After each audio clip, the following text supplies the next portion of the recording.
Only the worthy shall be chosen by chaos. Prove your strength. The leader of the Chaos Clan finished his fiery speech, and raising his hand, activated one of his artifacts.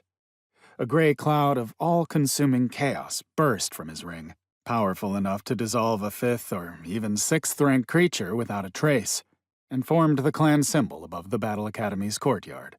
"Chaos!" roared the crowd gathered in the square. These were battle-scarred veterans who had survived hundreds of fights, active warriors pulled from the rifts for today's gathering, and young warriors who had just graduated from the Chaos Clan's Battle Academy and hadn't yet received group assignments. Even students who had barely set foot on the path of Chaos Warriors were present in the square, clinging to blind hope of becoming the one who would take Chaos's place in the Candor group. 5 figures stood on the platform beside the clan leader. Perhaps they'd once had other names, but for 30 years now the entire empire had known them as light, darkness, fire, water, and nature. To form a complete group, they were missing only Chaos, who had died a week ago. The Candor group had accomplished the impossible.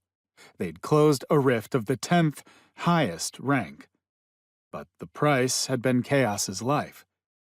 For the first time in 30 years, Candor had suffered losses. And for the first time in 30 years, they were recruiting from anyone who had even the slightest echo of chaos within them. I stood among this crowd too, drawing no less attention than the Candor group itself.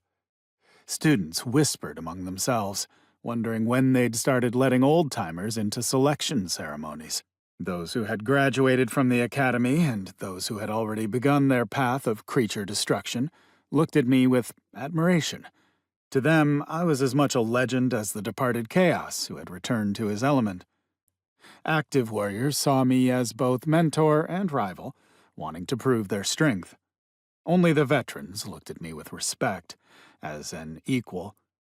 In the 60 years I'd been fighting creatures, I'd saved the life of every one of them, more than once. "Taryn, what is it?" came the wary voice of Estor Regan. Almost as old as me, he'd long since retired, leaving the battles against rift creatures to the young, and to me. "Something's not right," I said, carefully scanning the rooftops of buildings around the square. The clan leader had begun explaining the selection process, but I wasn't listening, surrendering to the anxiety that had seized me and letting it take over my consciousness. Only by giving in to the feelings that chaos generates can you pinpoint the direction of danger and find its source.